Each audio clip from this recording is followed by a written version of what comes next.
What is the correct approach for the 49ers running backs in Week 2? Where will Tyson Williams finish among the running backs in 2021?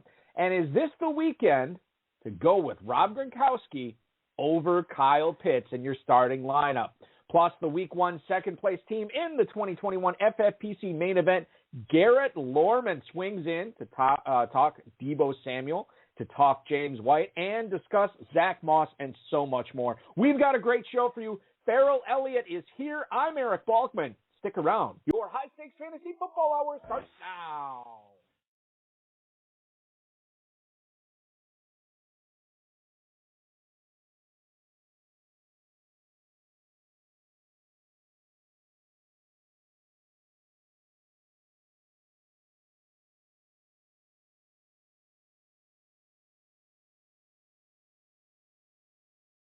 Broadcast live and heard around the world, you are now listening to the most entertaining hour of radio on the planet. Welcome to the High Stakes Fantasy Football Hour, presented by MyFFPC.com, with your hosts Eric Balkman and Farrell Elliott. The High Stakes Fantasy Football Hour is your home for analysis from the best players in the world. And now, because no one else was available, here's Eric Balkman and Farrell Elliott.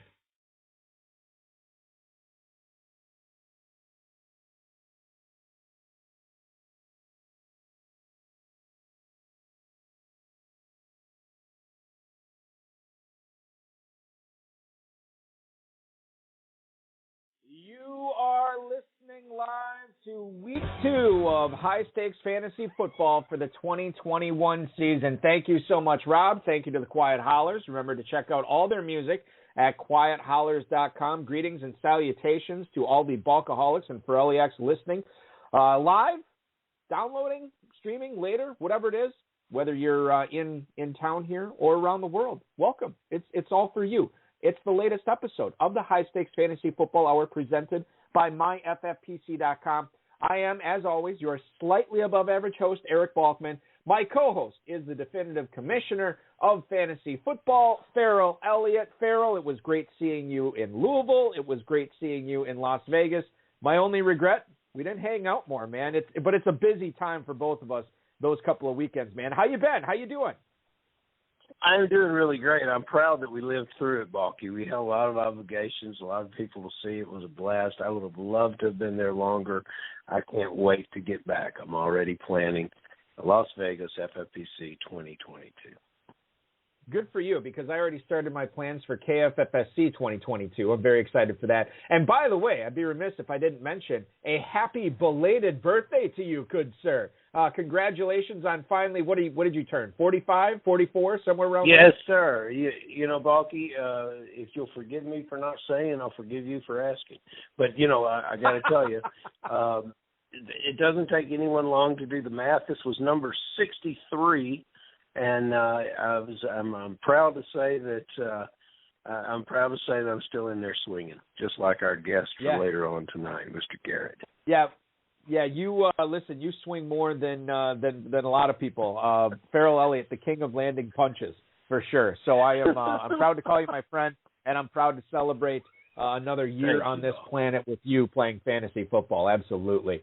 Coming up on tonight's show, we're going to give you our thoughts on Saquon Barkley after we saw him now in action twice this season. We're going to talk about whether Elijah Mitchell makes for a better start than James Robinson in Week 2. And Garrett Lorman, as Farrell mentioned, the second-place team in the 2021 FFPC main event, after 1 week of play, is going to join us shortly to talk about Cortland Sutton's golden opportunity in front of him, Rondale Moore's season-long outlook for the remainder of this year, and much more. Shout out to the chat room right now. We got the Bourbon City Baller in there. John Terry's in there. Wasp Guy. A ton of guys in there right now hanging out, talking high-stakes fantasy football. And we always encourage that type of behavior on this show. If you want to connect with us on Twitter, the show is at HSFF Hour. I'm at Eric Balkman. You can always check out the Kentucky Fantasy Football State Championship at KFFSC.com. Our Facebook page is at HSFF Hour on there as well. And if you want to chime in and talk with us, please do. Our phone number is 347-426-3682, 347-GAME-OVA. Did you miss out on Elijah Mitchell? What happened with Brandon Ayuk? A ton of stuff to discuss, not to mention this Josh Jacobs thing, which we're actually going to talk about in a second here. But that is where you can connect with us if you want to talk with us live tonight, if you want to shoot your emails to us. Our email address is highstakesfantasyfootball@gmail.com. Our producer and mutual friend Rob and my best friend and audio engineer Bryce will do their best to get to all the chat room questions, all the tweets, all the emails coming up in the fantasy feedback segment later on in the show. All right, without further ado, Farrell, since this pertains to your Raiders, I'm going to get your thoughts on this, get the inside scoop. Now, we all saw that Josh Jacobs was limping around quite a bit during that Ravens-Raiders game on Monday night. No surprise there. He was kind of ineffective. Got in the end zone twice, but only 10 carries for 34 yards. Now, a lot to ask you here because Josh Jacobs already ruled out for Sunday today. I'm wondering how significant you think this injury might be. And I'm also kind of interested. The NFL Network, Ian Rappaport said that Peyton Barber is expected to, quote, handle some of the lead back duties against the Pittsburgh Steelers this week. So that kind of gums up the works. I was ready to flex out Kenyon Drake in a lot of my leagues.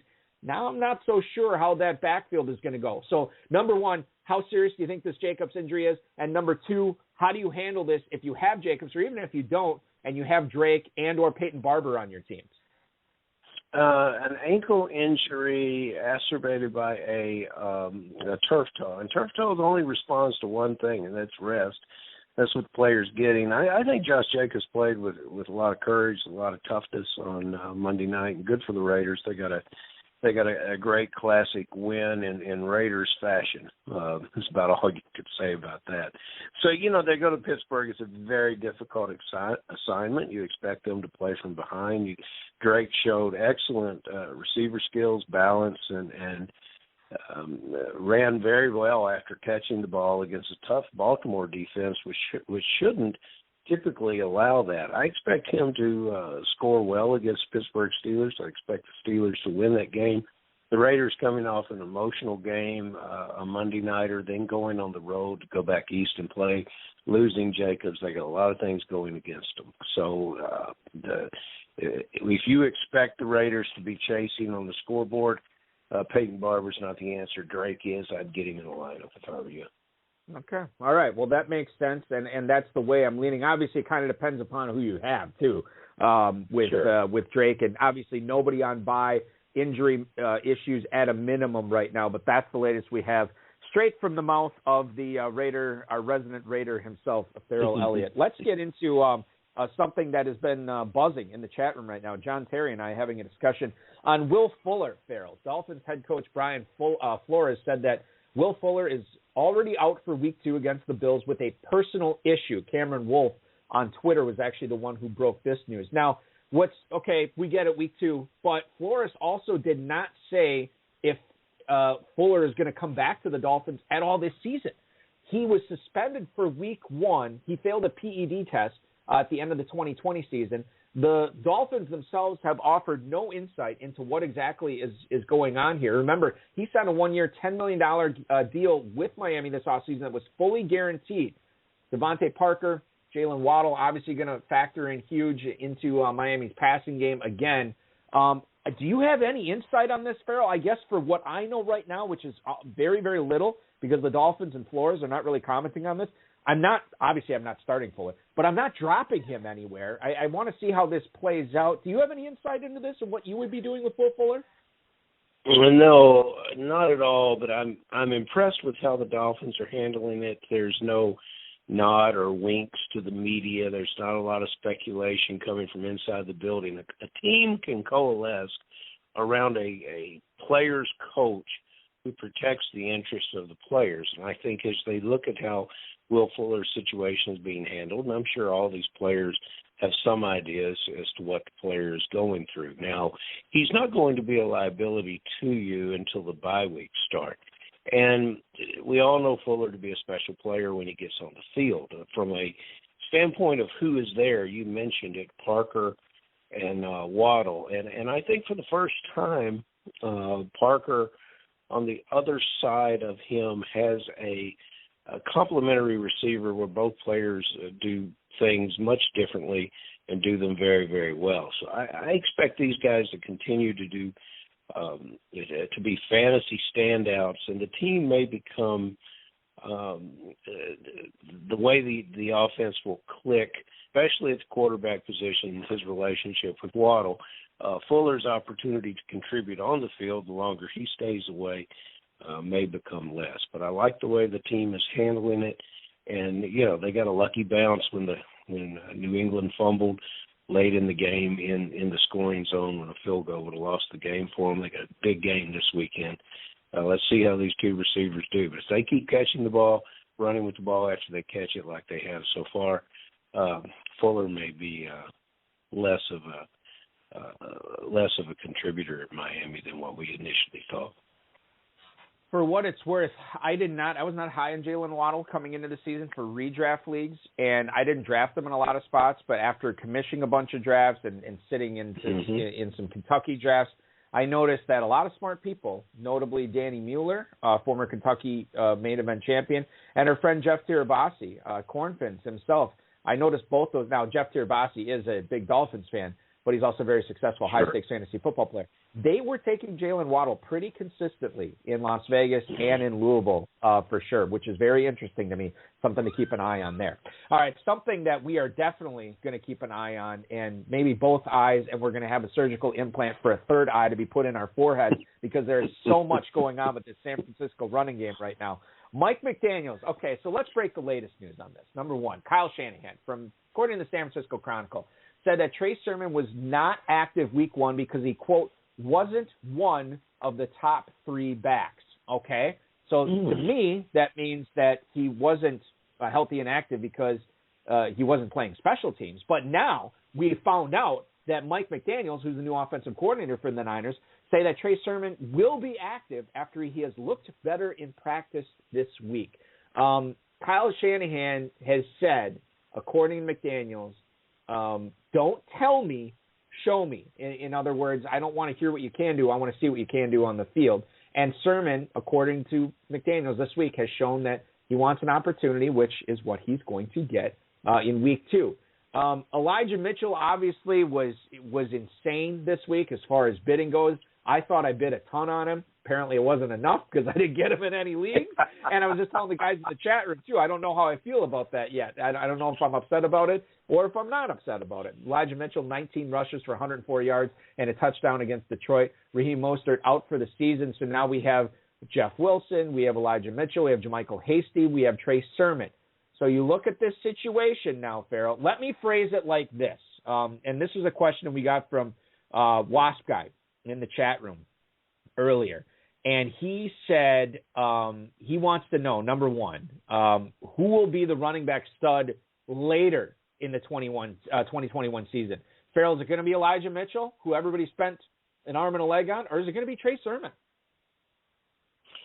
Yeah, that's a very, very difficult question to answer. And so to try to get to it, Elijah Mitchell is a player we were excited about, Balky, very early on when we were drafting back in February, March, prior to the NFL draft. Mitchell was a player that in the best balls I took in every league I could get my hands on him. He had a great Senior Bowl. We talked about that here on the show. I was surprised he lasted to the 6th round, and even a little more surprised when he landed at the 49ers. But they know running back talent, and they've got a good eye for it. And, so I took that with a grain of salt that he probably wouldn't get the kind of opportunities that he needed this year. But this is a player, we talked about it, one of the things we admire in running backs is contact balance. You hit him, and he doesn't go down. You tackle him, and he falls forward. He gets extra yards. Rushing is all about an attitude. And perhaps our Mr. Sermon did not have the same kind of attitude that some of these other players on this roster have. But we have to pump the brakes a little bit. I was stunned to see the amount of fab money that was exhausted in the bidding for Elijah Mitchell. It's not that he's not worthy of that, but he's a participant in Coach Shanahan's offense, who is a second-generation coach whose family invented the idea of running back by committee. And not only are we going to not know which running back is going to come to the forefront, we're not necessarily going to know when. And it could change from week to week based on what they perceive players to be doing in practice and what they perceive players to be doing in the game.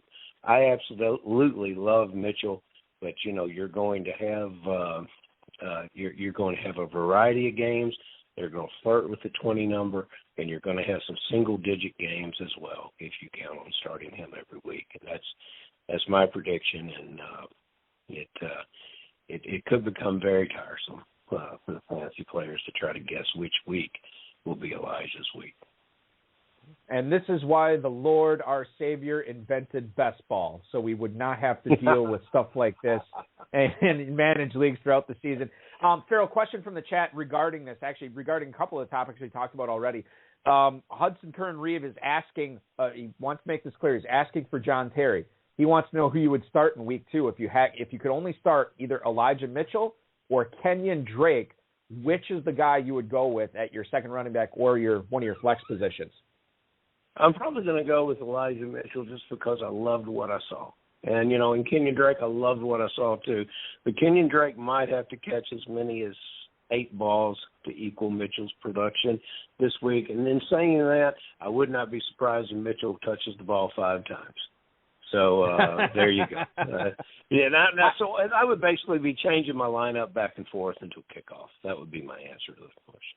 I would, if I was in that situation, I'd probably be doing the same thing. Although I will side with you, I think I am more likely to go with Mitchell than Kenyon Drake. However, I have Kenyon Drake in a few leagues and Elijah Mitchell in any leagues. So that is a topic for a different conversation. Hey, we're going to get into the 49ers running back discussion, with our guest here, which I want to bring him aboard right now. He's been a high-stakes fantasy football regular and a professional animal cartoon JPEG flipper for about the last half-decade or so. He's an ex-professional poker player from Miami, Florida, and enjoys his days sitting at home, nerding out on the couch, and not enjoying his proximity to the beach. Oh, sounds like a man after my own heart.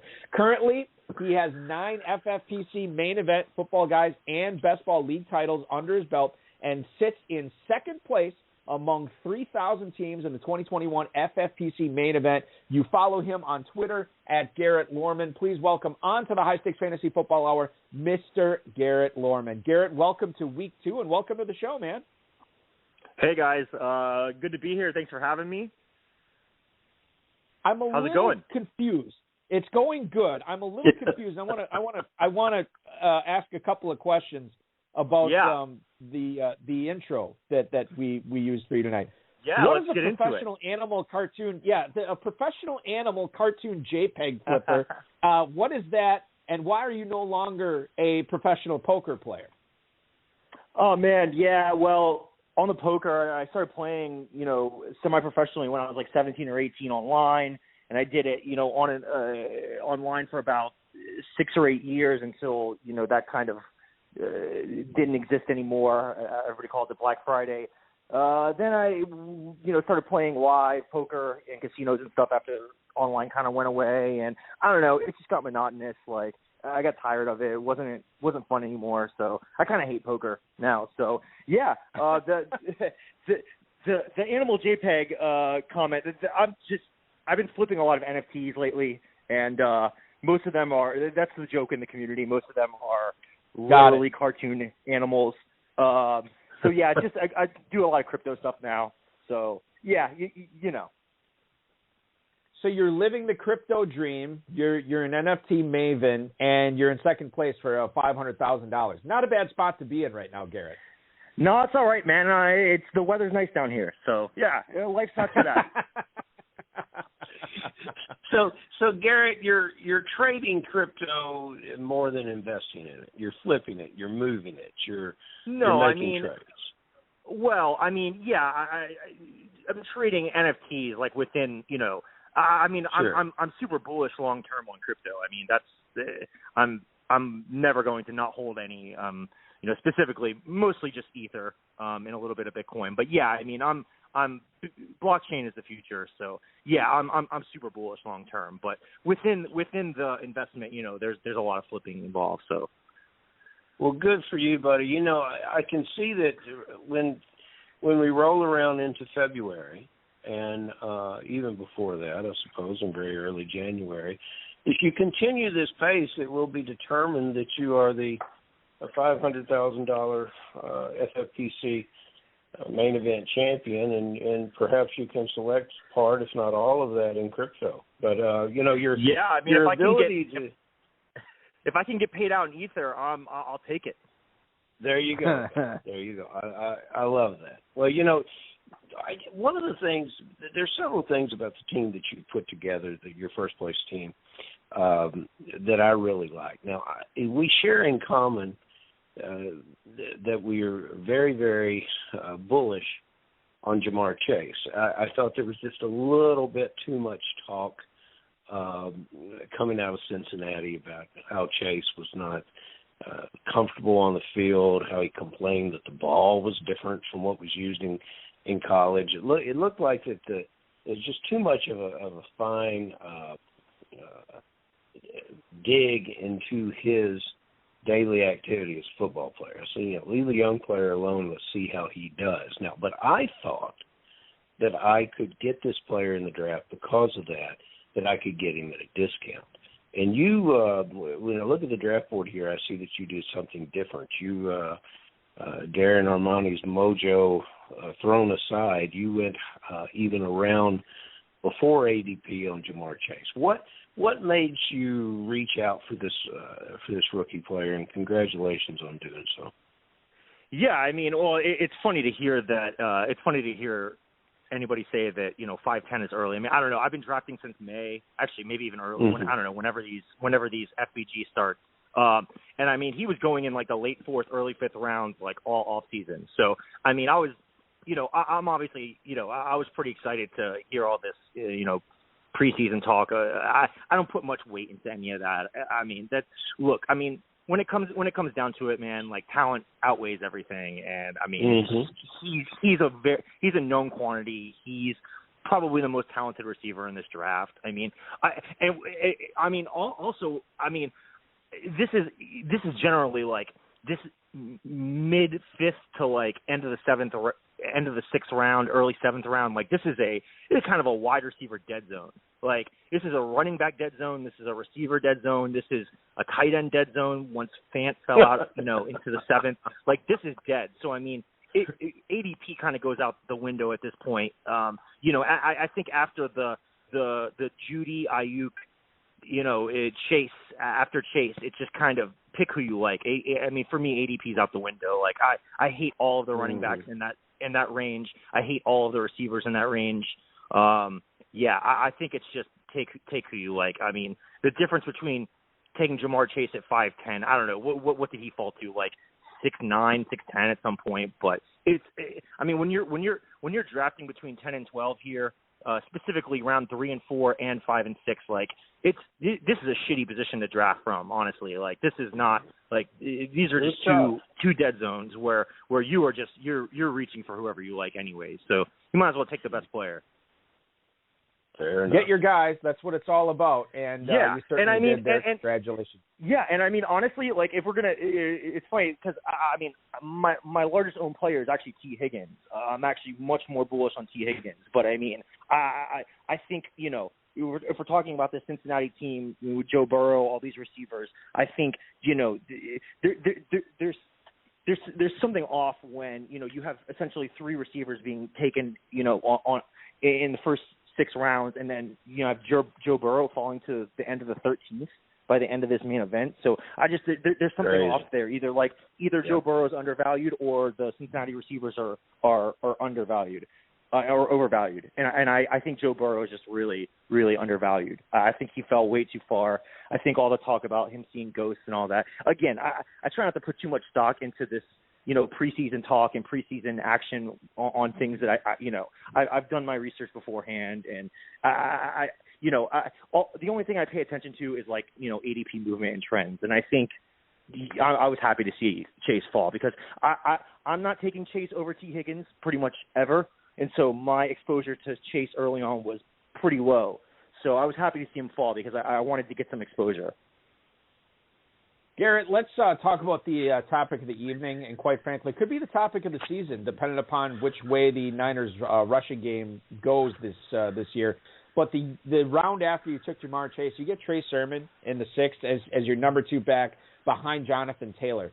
Healthy scratch in week 1. What are you doing with him in week 2, given the emergence of Elijah Mitchell, the presence of JaMychal Hasty, and the non-existence of Raheem Mostert? Yeah. So, obviously Mostert going down was, you hate to say injuries are predictable, but I mean, that guy's glass. I think, I have no interest in starting Trey Sermon right now. I kind of will wait to see how that plays out. I mean, honestly, almost every year, typically, when you're taking rookie running backs at like the end of the 4th, 5th, 6th, even going into like the late 7th round, like I'm not taking running backs in that range, really looking to start them in the early season. Usually, when you have high draft capital, rookie running backs, they're being taken in that range. They're typically up against, dusty ass veteran running backs who are just going to get phased out and outplayed by like week 8 anyways. So I'm really taking guys like this in this range, mostly just for later in the season, towards the playoffs. And I think that's when Sermon is going to be playable and going to have value. I think, most are going down.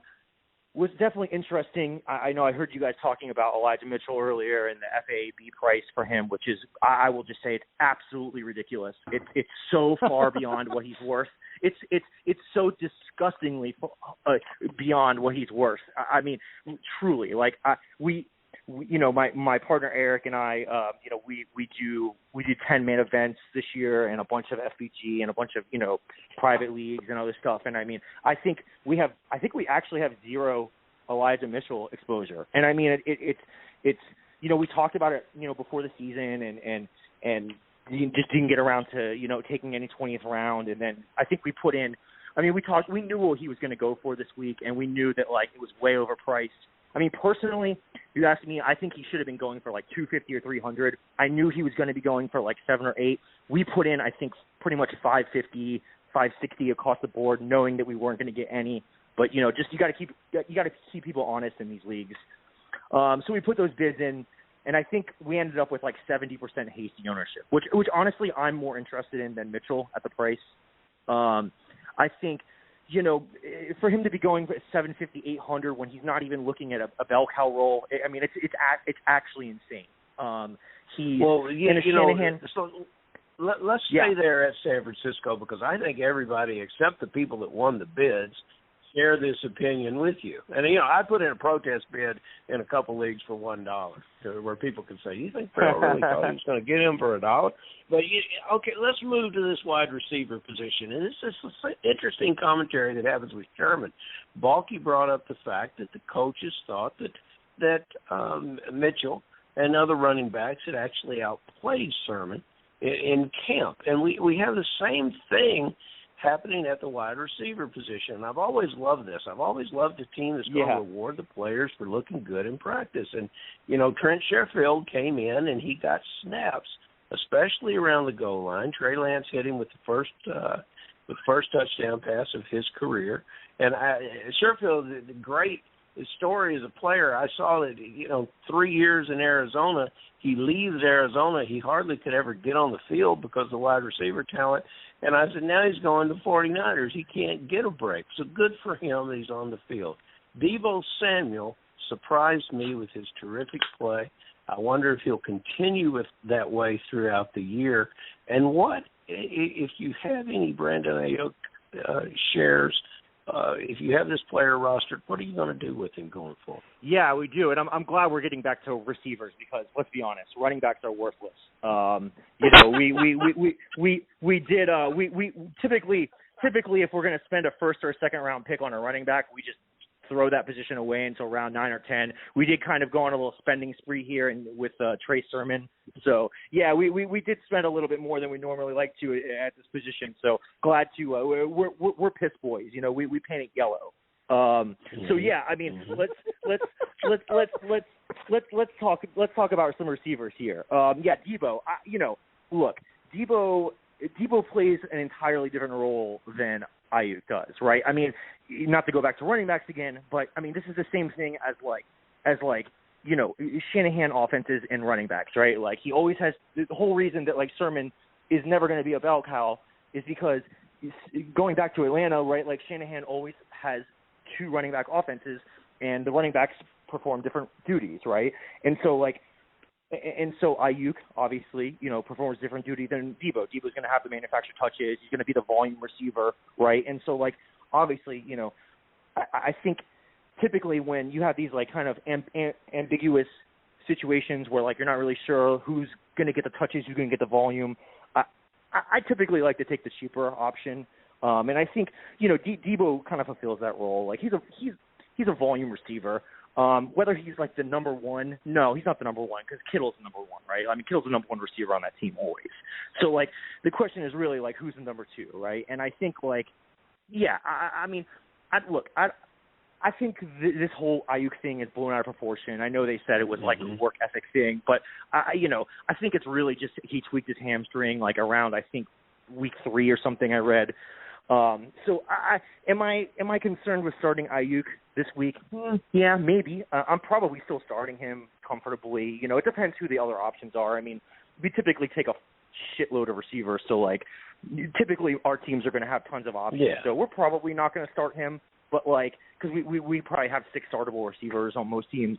So yeah, probably not just plugging him in. But I mean, if you don't have better options, like I wouldn't surprise me if Ayuk just goes for 20 or 25 this week. That wouldn't surprise me at all. I think like Shanahan's another one of these like he's an idiot. Like I don't like Shanahan either. Like I think like he plays games. Like could Ayuk be one of these games? Yeah, I mean I guess, but like he's really talented. I think that'll work itself out too. Just like I think like there's a good chance the Trey Sermon situation will work itself out. Like yeah, if I have Debo, I'm slotting him in pretty much everywhere. Like he's a volume catcher. He's getting tons of targets. I don't think that's going to slow down. Yeah, but again, they play different roles. All 3 of them can eat. Kittle, Debo, Ayuk. They can all eat every week. If you're just joining us, we are talking to the second place team in the FFPC main event. Garrett Lorman, who is also a self-proclaimed piss boy, big fan of the wideouts. And quite frankly, Garrett, I'm a little nervous to ask you this next question because it goes back to running backs here. But, you talked about when you go for running back early, you kind of ignore the position until the 9th, 10th round. Well, in this main event that you have sitting in second place right now, you get Jonathan Taylor in the 2nd round, and then you get Tyson Williams in the 11th round. And I'm kind of curious because while there's no like up and coming threat to him in the backfield, you do have some proven players back there. Latavius Murray, Devontae Freeman, Le'Veon Bell. I'm just kind of curious, what are the odds that you think he ends up finishing as a top 25 back this year with guys like that next to him in that backfield to Baltimore? Oh, man, hold on. Getting me excited talking about Tyson. So give me a second. Oh, here. Boy. Trigger. All right. Tyson. Okay, so he's our most owned player by far. I think we're at like 85% Tyson ownership. Some of it drafted in the later ones. Super bullish on him before week 1 waivers. Like we paid for him. I think we paid like $500 FAB week 1, which is like kind of overkill. I think he was going for like $300 or $350, but we got him literally everywhere, and that was before Gus Edwards went down. Wow. And can he be a top 25 running back? For sure. Like, no question. Week 1, on the surface, last week was good. There are certainly some concerns, and I think some of them are a little overblown. I think a lot of fantasy Twitter was, looking at the missed block that caused the Lamar fumble at the end of the game. But, I mean, the blitz package was such that, like, yeah, I mean, it wasn't a great block, but it wasn't a total disaster. He did kind of pick it up. And, I mean, he had multiple pass protection situations in the game that he picked up fine. And I do think on blitzes, the Raiders, if I'm not mistaken, don't blitz much. And I think he was the only back to pick up blitzes. And he did fine the rest of the game. So, yeah, I mean, again, this is another one of those, like, he's not a rookie, but, I mean, he kind of is. He has a very unique story. He's an older breakout player. Well, assuming he breaks out, that is. he did the BYU thing, and I think there was a Mormon trip or something in there, and he he had the knee injury. But I mean, I watched a lot of tape on him, and I really like Tyson. I think he's really talented. Yeah, they brought in like 3 old dusty-ass veterans that are like 35 years old or some shit, like Latavius and 45-year-old Devontae Freeman and and Le'Veon Bell, who I'm surprised is still walking. So, yeah, I mean, he's got some competition now. I do think he's got some standalone value over the next coming weeks. Last week was a perfect spot for him to break out because, I mean, the Raiders' rush defense is absolutely horrible. That was an obvious spot for him to break out, and I mean now he's playing in, I think it's a 56 over under game, I think, on Sunday Night Football against the Chiefs.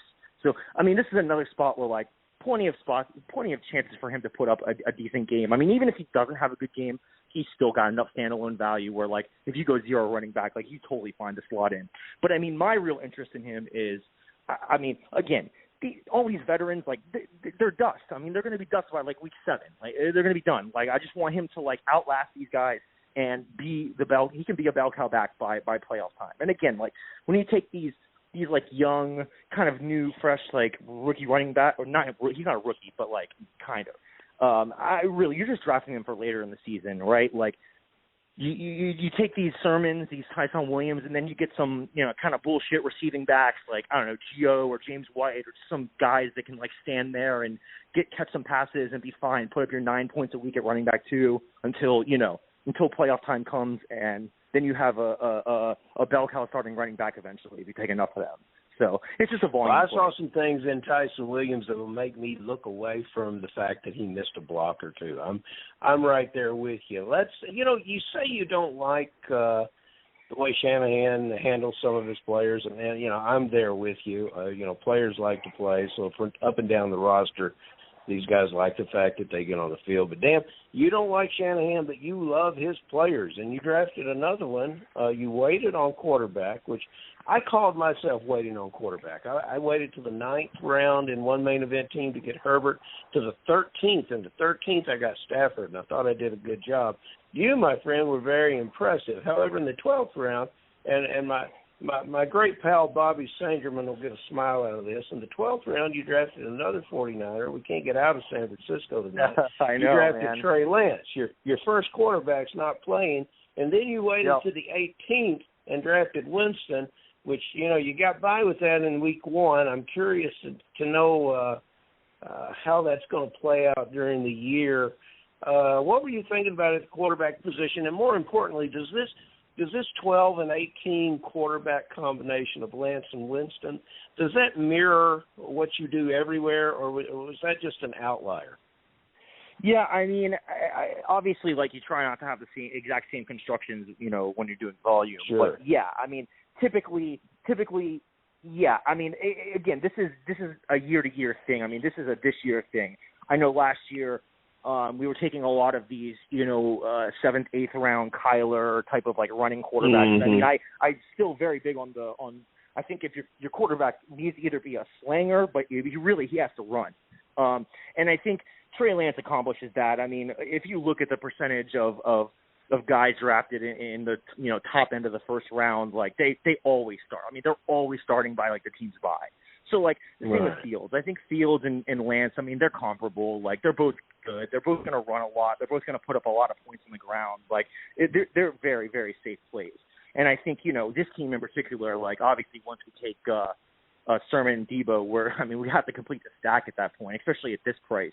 I think it's a really good price. And I mean, yeah, again, it's the same idea with the running back situation, right? It's like, okay, we have a quarterback. He's not going to start. Like, we need to take high upside shots at quarterback. And pretty much, I mean, well, if Jameis accomplishes that, but if Jameis doesn't work out and Jameis just sucks week 1, then we stream quarterback, And a bunch of them, I think, one league we even punted to like round 18 and went with Zach Wilson, who I'm a big, although losing Mekhi Becton is a big disaster for him losing Mekhi Becton though. That's we actually I think dropped most of our Zach Wilson now because that's I don't want to see how that plays out for the next 4 to 6 weeks. Yeah, the next 4 to 6 weeks are going to be rough. But yeah, I think, Jameis obviously, it accomplishes what we were trying to do there. We we're essentially punting quarterback until Trey Lance gets there. And yeah, I mean, look, we know what Jameis is, right? He's a slinger. He throws he throws the ball. He's going to throw a lot of picks. He's not particularly accurate or not particularly, I wouldn't say good. I mean, he's not great, but he's good for fantasy purposes. I mean, if he throws interceptions, he's going to throw his way out of them. So, I mean, it's certainly not going to be Hill. I don't know. I think Jameis for this situation accomplishes exactly what we're trying to do here. And yeah, this year I think there's a huge overcompensation going on as far as ADP for what happened last year, in that all the running, mid-round running quarterbacks overperformed, and so now everybody's taking them way too high. And I'm not taking round 5 Kyler. Yeah, we have a couple because you can't have no exposure, but these prices were getting really out of hand for quarterbacks. So when the market zigs, you zag, and we punt a lot this year. Yep. Let's talk about New England here, Garrett. Damian Harris got a lot of hype as the drafting season went on. Obviously, he had 100 yards rushing, a couple of catches in the first game of the season. But is it still possible? Well, I guess I know it's possible. I guess a better way to phrase this question is, when is James White going to be start-worthy in high-stakes leagues? Is it just going to be in the big bye weeks? Is it just going to be for teams hit hard by injury? What's the upside for James White in 2021 for high-stakes players? Yeah, I mean, I kind of briefly touched on this earlier when we were talking about, running backs being worthless. But yeah, I mean, he is what he is. Like, if you need a running back that's going to put up 8.5 to 12.5 points every week, you take James White as your running back 2 in round 14, or I think that's his ADP, 13, 14, whatever it is, right? Like, that's what you do. If that's what you need for your team, then that's what you do. And he's a perfect zero running back candidate because, until Trey Sermon or until Tyson, until these guys work out, hey, if you need a guy that's going to score, not put up a zero running back 2, he's a really good option. He's never going to, be the starter, or he's always a third down back. He's never going to be a bell cow. He's never going to be getting first and second down, non-passing game work. Now with Damian Harris is in the doghouse, and Ramondre looked absolutely awful. Historically awful. I think he there were 3 plays. There was the fumble, and then I think he missed pass protection on both of the blitzes he faced. And to say he's dust, Bill Belichick does not forgive that. So we actually, where does that leave you? Well, we actually picked up a bunch of J.J. Taylor this week because I think that makes for a really interesting play for $2 or whatever you can grab him for. Because clearly, there's a hole, right? Because James White can't be a 3-down back, so somebody's got to take that first and second down work, right? Don't give away all the company secrets, Garrett. I don't know what Balky must be contractually obligated to keep asking you about running backs. Let's talk about receivers, Devin. Let's do it. It's so great. So many players that we talked about tonight. I live in Louisville, Kentucky. A number of players all have ties here. And so I want to stick in the desert, but I want to go to Arizona. And I want to talk about what's going on with Christian Kirk, who had a marvelous start of the season, and Deandre Hopkins, who you always know you can count on. You can't get enough teams with Hopkins on it. But on that very team is a rookie receiver who seemed to excel in week 1 with everything they let him do. He's from right here in Louisville, Kentucky. Rondell Moore played college ball at Purdue. I like him. I couldn't get him in enough drafts, but I really, really like what could happen to this player. And you're developing a theme in all your evaluations, so I know you have good evaluation about this player, is you're waiting for young players to develop where you can make a hell of a run towards this championship. Is Moore one of those players? 100%. Actually, all 3 Moores are 3 of the top players in every draft. We finally got all 3 in one, and we named our team More, and More. The Waffle. So yeah, we got DJ, Elijah, and Rondale. Huge, very high on all 3 of them. I actually think we have Rondale on this team. I think, right? Yeah, we do. We have Waddle too. Yeah. We got Rondale on this team. Yeah, look, Christian Kirk is Christian Kirk. He is fantastic best ball. player. He's definitely winning percentage. If you take him in best ball, he's great. He's going to put up a bunch of 6-point weeks, and then he's going to spike perform and put up a couple of 35-point weeks. Do you know when he's going to put them up? Hell no. Is he playable in redraft? Not really. I mean, yeah, if you got a bunch of buys and you need somebody to or if you're down a lot and you need to catch up points in the playoffs, yeah, okay, having Christian Kirk on the team, not awful because he can put up 35 any week. But, yeah, I mean, he is what he is, right? I will say, though, that, definitely on Rondale, always on Hopkins. I mean, we kind of subscribe to the WWSSD, what would Sean Siegel do? Huge Hopkins guy. Huge Hopkins guy always. I mean, Hopkins is great. Rondale, yeah. I mean, now Arizona's looking potentially top 5, top 3 offense now. Seems like they might be getting it together. So, yeah, I mean, I think everybody can eat on that team. I mean, I'm interested in all of that. But Kirk, more so in best ball. Garrett, one email I'm going to get to before Farrell asks you our final question of the night. It's from Mark in New York City, and he wants to know, what do you make of the Bills running back situation after Zach Moss got a supposedly healthy scratch in week 1? Thanks so much, Garrett. That is Mark in New York City. Mark, thanks for listening. Thanks for the email. So, Garrett, what do you think? Zach Moss, Devin Singletary was all right in his stead, but what do you make of this situation going forward? Yeah, I'm probably going to get myself in trouble here. Yeah, I mean, a lot of people dropped Zach Moss, and I mean, I think I'm comfortable with picking him back up. I don't buy the healthy scratch thing. I know there was an injury in there. I think that's more coach bullshit. I think, Singletary's separated and he's the better player. I think if you look at the ADP graph, Zach Moss tanked, Singletary started rising. And I don't know if Singletary ever passed him. I think he might have towards the end, but it got really close. So yeah, I mean, you obviously know how that was trending, but yeah, I mean, look, again, Zach Moss, though, boring-ass running back, right? I mean, even when he was the shiny new toy last year, boring-ass running back. He's just, I mean, he's not a bell cow. He's always going to be splitting time at best. Not particularly great at pass-catching work. I mean, it is what it is, man. If you're a running back team and, he's on the waiver wire and you need somebody to stash to, contingent on a Singletary injury or just to put up 6 points a week to not get you 0, sure, man, fine. Singletary, I think, again, I don't even know that I like Singletary that much more. I mean, again, he's a serviceable running back 2 option, better than Moss at this point. But that's a passing team, I mean, that's a Diggs team. So that's Josh Allen running and Diggs. Hey, Garrett, when I was at the draft, one of the things that I always going through those first couple rounds, I sit there and someone shouts out a name. Sometimes in the first round, more often in the second round, and I say, man, that's early draft buyer's remorse. That guy's going to hate drafting that player. And I just pray that nobody's thinking that about my draft picks and that they won't be coming true. Did you experience that at the draft this time? And then tell me a player. We need a sleeper. You're going to have to give up something here.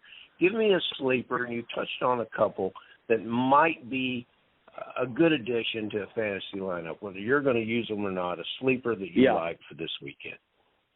Yeah, I mean, as far as cringing when people draft, I mean, again, this is probably going to get me in trouble with the fantasy football community because I know the robust running back guys get excited. But, I mean, Eckler, that guy, I mean, I saw him going 4th, 5th, 6th overall at the end, and I mean, off injured, hurt before the season again, no catches in week 1.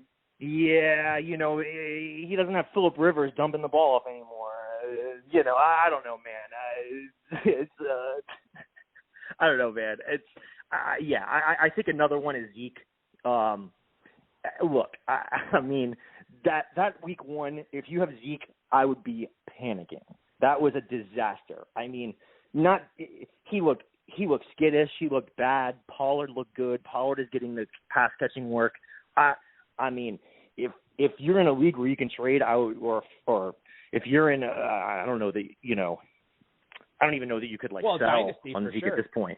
Yeah, well, I was going to say, I don't know if could. anybody who's yeah, I know, but I mean, if you can get a decent price for Zeke, take it. But I don't know who's paying for Zeke in Dynasty. I mean, maybe they are. I don't know. I don't really play that much Dynasty, but I can't imagine that people are excited to be paying for Zeke right now. Dak looked amazing. We're huge on the Cowboys receivers. I think CeeDee Lamb is one of our highest owned players. Amari also one of our highest owned. We even have some Gallup, which, hey man, you never see on injuries, but Gallup going down, it's great for the shares, I guess. So yeah. Give us that sleeper now, because that's where you'll really make a legend. You've said some important things and done some great things in this interview, but what you'll be remembered for is your sleeper.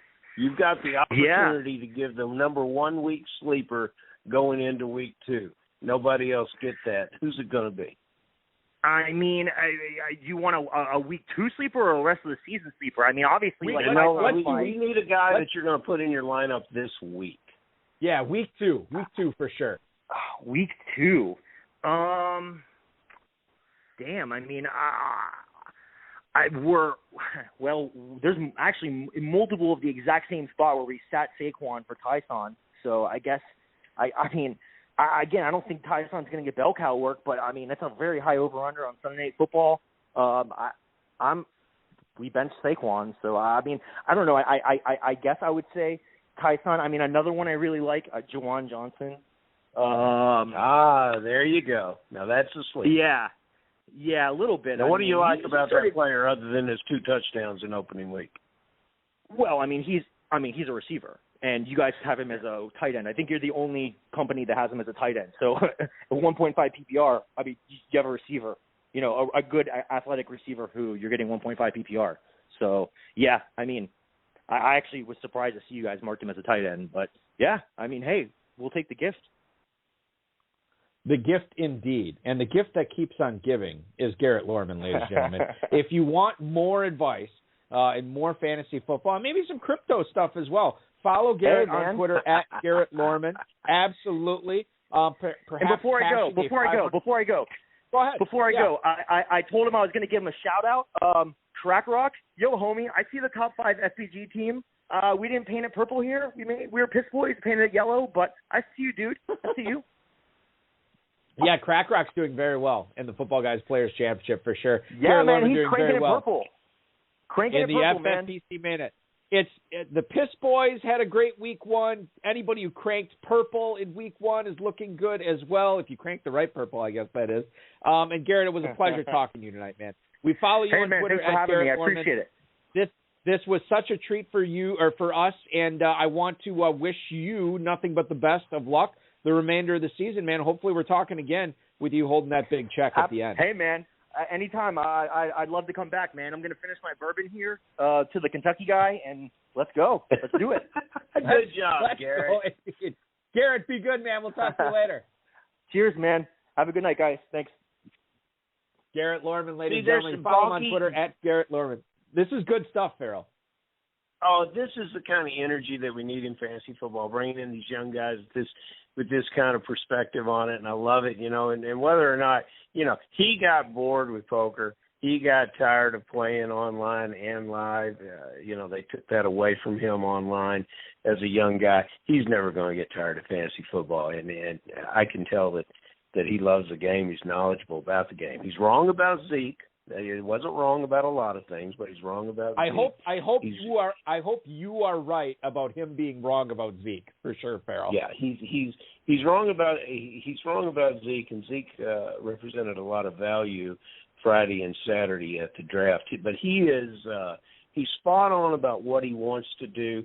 His answer about Trey Lance and Jameis Winston was impressive, but not only was it impressive in what he expected out of Winston, and I think he's got the bar set too low because Winston's benefiting from the coaches and the experience that he's had there in New Orleans not playing. But where he's spot on is the ability to stream quarterbacks. I'll be streaming quarterbacks with one of my teams in Football Guys already, and I certainly didn't intend to do that. And it's as a strategy, it's a very, very solid strategy. There's a very impressive draft. for him to get some of the players that he got at the spots he got them. Good for him. Yeah, and good for him for coming on the show. We were all better because of it. Really enjoyed that conversation. The bourbon-infused conversation with Garrett Lorman tonight. Love it. Okay, Farrell, we're going to try to cover as much as we can in the last 5 or 6 minutes here. I do want to get your thoughts on the Giants' Washington football team last night. Saquon Barkley, 84% of the offensive stats. He busted off that big 40-yard run, but then it wasn't great after that. Again, like 57 total yards. He didn't look explosive at all. I want to get your thoughts on Barkley. And also the Giants receivers. I mean, my goodness, Kenny Golladay looked like he was chewing out Daniel Jones on the sideline. Kadarius Toney obviously went to Instagram, frustrated with his role. Guy who's not frustrated at all, Sterling Shepard. 9 catches, 94 yards against Washington. He's now got 19 targets in the first 2 weeks, and he's got 16 catches for 207 yards and a touchdown. Your thoughts on Barkley and Shepard after what you saw against Washington last night, sir? First, Shepard. When a game is physically defended at the wide receiver position, a smart thing to do is always to throw the slot receiver. And Shepard's playing better this year than I've seen him play in a long time. He's not hurt. He's always played hurt over the last few years. I love the number 3. In deference to his departed father, Derek, that's great seeing him celebrate his life of his dad. You know, I think part of the problem with Golladay, and I'll just mention this, is I saw PI every time the ball was thrown in Galladay's direction. And I think what he's telling the quarterback, get the ball to me quicker, because they're not calling the PI on. They're not calling the physical aspects of this game. In Saquon Barkley, we saw what we needed to see. His body is repairing. I'm sure some of the pain is leaving him. We saw some glimpses of him from Penn State, but the loss of Nick Gates probably played into some of his ability to get moving at that position. But I think Barkley's going to be all right, and Barkley's got a while before he plays the Atlanta Falcons. It's a great thing about Thursday night. It's like having an extra bye week in there. I expect Barkley in week 3 to be a big player in fantasy. Well, Nick in Scranton, Pennsylvania, thinks that Cortland Sutton could be a big player in fantasy. He writes, he didn't get much action in week 1, but is Cortland Sutton going to go on a tear now with Jerry Jeudy out for a couple months? Farrell, I think things are, the fantasy gods are looking favorably on Cortland Sutton right now. And again, I think 3 targets week 1, it wasn't great, but no Jeudy now. What does that mean for Sutton in your opinion? We put him out there and let him play. It means that he also has a quarterback that can deliver him the ball now. I'm very excited about what he can do in this offense. I think we could be looking at Fant and Sutton and Tim Patrick, Hamler. All these guys are going to figure into a passing game, especially if Gordon's going to continue to run the ball like he did in week 1. Let's go rapid fire on these last few emails because they are all essentially start-sit questions. First one is Tyler in Albuquerque. Hey, Balky and Farrell, I'm trying not to overreact to week 1, but that ship sailed when I paid 70+% of my fab budget in my FPC league on Elijah Mitchell. Should I compound it further and sit James Robinson in favor of Mitchell in week 2? Thanks, guys. That's Tyler in Albuquerque. Farrell, listen, I'm all for the new normal. I don't know if I can sit James Robinson in favor of Elijah Mitchell, based on what we saw from both those guys in week 1. A lot of things went wrong when they went to Houston with the Jacksonville Jags, and one of the ways that you can cure what's going wrong with your football team is have Trevor Lawrence turn around and give it to James Robinson. I expect that's what we're going to see this weekend.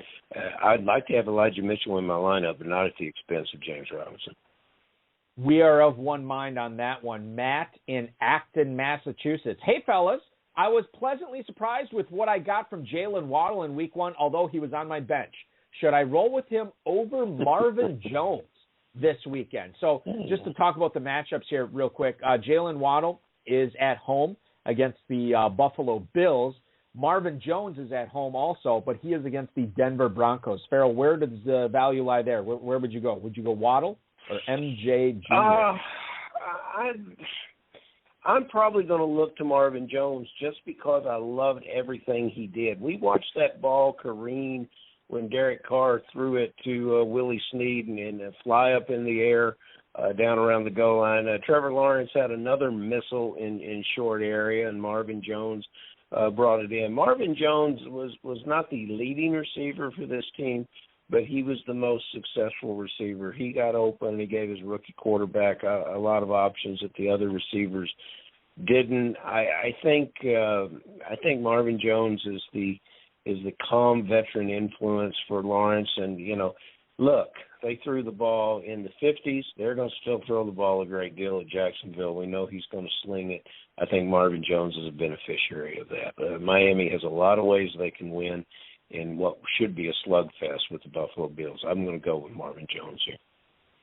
Yeah, it's close for me as well, although I think I will side with you and Jones over Waddle. And again, maybe I shouldn't be talking about Jalen Waddle because I did not like him in the pre-draft process. I did not like him during drafting season. And quite frankly, I'm still not sold on him, but I did like Marvin Jones as far as the value goes. So I'm going to go with Jones over Waddle as well. Moving on, Travis in Swansboro, North Carolina. How daring is it on my part if I sit Kyle Pitts this week in favor of Rob Gronkowski, guys? So this is interesting. So Pitts kind of had a quiet opening week. Pitts and Gronkowski play each other this week. That game is in Tampa. Farrell, is it going to be Pitts or is it going to be Gronk for you? Everything fell apart for Pitts in week one because of the way the team played around him, but he still caught 4 balls, and he's going to continue to be a force in that offense. They've got to have Pitts deliver. There's so many deliverers down in Tampa. The football world's now talking about the excellent receivers that the Buccaneers have, but Antonio Brown may be the best. That seems to be the narrative that's coming from all the football people. Let's take a look at Kyle Pitts play in a game that is going up against a stellar defense. Let's see if Ryan can get him the ball. And I think Kyle Pitts would be your play here. Gronkowski, because of nothing but the fact that there's only one football on the Tampa side of the field, can burn you sometimes. Not every week's going to be a 30-point week. But you know what? If you've got this problem, if you've got these players, you've got a pretty good situation. So maybe you should find someone else to put on the bench. In the FFPC, you need to play both these guys, maybe. Yeah, and that would be my advice as well with the tight end premium for sure. If you can't find a way to do it, I still think you play Pitts over Gronk for a lot of the reasons Farrell said. Remember, Atlanta should be throwing a ton this game. This could be a big Pitts game. Not sure if it'll be a big Gronkowski game 2 weeks in a row. Final email tonight. Eddie in Southfield, Michigan, I believe a familiar emailer to this show. He writes, Dear Balky and Farrell, I'm loving what Jameis Winston did in week 1. Now I'm contemplating playing with fire and starting him over Ryan Tannehill in week 2. Is that a move you'd recommend? Good luck in your matchups. Eddie in Southfield, Michigan. Eddie, we certainly appreciate you emailing in. Obviously, things are a little bit different in week 2. Jameis Winston is going to Carolina to play there, and then Ryan Tannehill is going all the way on the West Coast. He's going to Seattle. Farrell, for me, I can't start Winston over Tannehill just based on what Tannehill does with his legs, and Winston does not. So I'm rolling with Tannehill over in Seattle this week over Jameis Winston. I think I can, Balky. I might go the other way. I watched with great pain to see what Tannehill had to deal with this week. He dealt with a coaching staff that only had Derrick Henry on the field for 64% of the plays. He was the pass rush from Arizona defeated Tannehill all day and made him look ineffective. This team lived through play action, the fakes to the running backs last year. They did play action. They had one play of play action this entire game. It was an absolute disaster. I want to see Tennessee get it right before I'm willing to put this quarterback out on the field. Jameis Winston threw 5 touchdowns, as we say in Kentucky, Balky. We're not going to shoot the horse that won the race. Go with Jameis Winston. Yeah, Jameis Winston, we cannot get on a solid agreement here, but that is what this show is all about. I cannot believe that Farrell is recommending a Florida State guy, and I am not. That's just the way I rolled this week. But I will say this. Go with your gut. It's close enough where it's not a clear-cut decision. This is your team, It's not Farrell's team. It's not my team. It's your team. That's so right. all we can do is provide the advice, and you got to make the decisions yourself. It's why we love fantasy football. It's why I love doing this show, quite frankly, and it's why I love talking with Farrell Elliott, the commissioner of the Kentucky Fantasy Football State Championship. You follow him on Twitter at @JFarrellElliott. Check out the KFFSC going forward at KFFSC.com. Farrell, once again, such a pleasure to hang out with you for an hour. Good luck in week 2, man, and we will talk to you next Friday night, dude. Thank you, Balky. I'll be looking forward to it. As will I. Farrell Elliott, ladies and gentlemen, the best co-host in the business.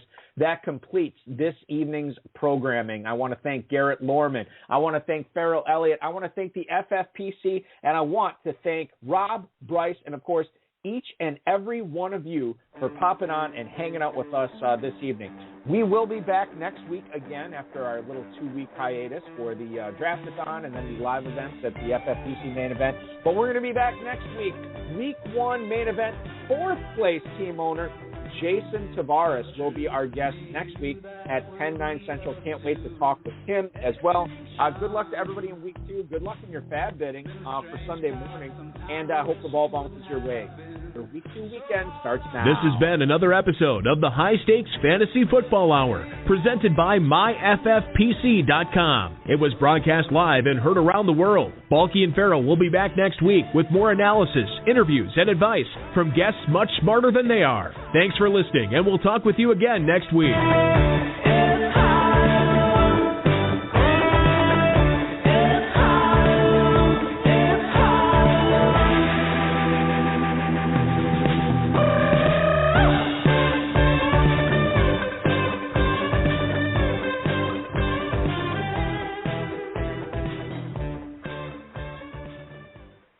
I didn't plan on necessarily ending the show on a somber note tonight, but because this is the first show we're doing after the passing of Norm Macdonald, I did want to just say a couple of things here real quick.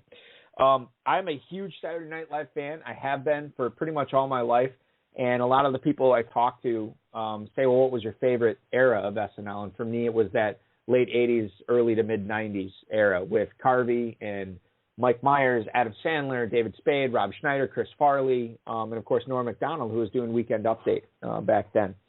Norm Macdonald is one of the few comedians, and I didn't realize how big of a fan I was until I've been watching a lot of Norm Macdonald stuff this week, and I didn't realize what a big fan of his I was until I really started going down the rabbit hole, which is what I did the last couple of nights. And I don't know if any of you guys feel the same way, but you can't, you hear comedians tell jokes and you retell them to your friends and they think they're hilarious. You can't really retell a Norm Macdonald joke because of his delivery, because of his meandering on the way to get there. It's something special. And he was an artist. He truly was a comedic artist. If you ever, watch some of the interviews where he's talking about comedy, he's talking about jokes, and he's talking about connecting with an audience, I think he was a really special guy. And to battle cancer for 9 years and pass away way too early at 61 was certainly sad. But, I think we can all still enjoy him. Obviously, the internet, his jokes and his art live on there. And I'll just close with this. If you are looking for a vintage Norm Macdonald stuff, now I watched the 35-minute video of nothing but O.J. Simpson Weekend Update jokes. I've seen so many of his late-night interviews. I watched a couple of his sketches as well on SNL, which he was very good on. If you don't have time for all that, I totally get it. But if you can find 6 minutes in your life, go on YouTube, search Norm Macdonald Moth Joke, M-O-T-H, the insect, Norm Macdonald Moth Joke, and watch it for 6 minutes, and that is Norm Macdonald in a nutshell. R.I.P. Norm Macdonald. We miss you already, and we will talk to all of you fantasy footballers next week. Thanks for listening, everybody.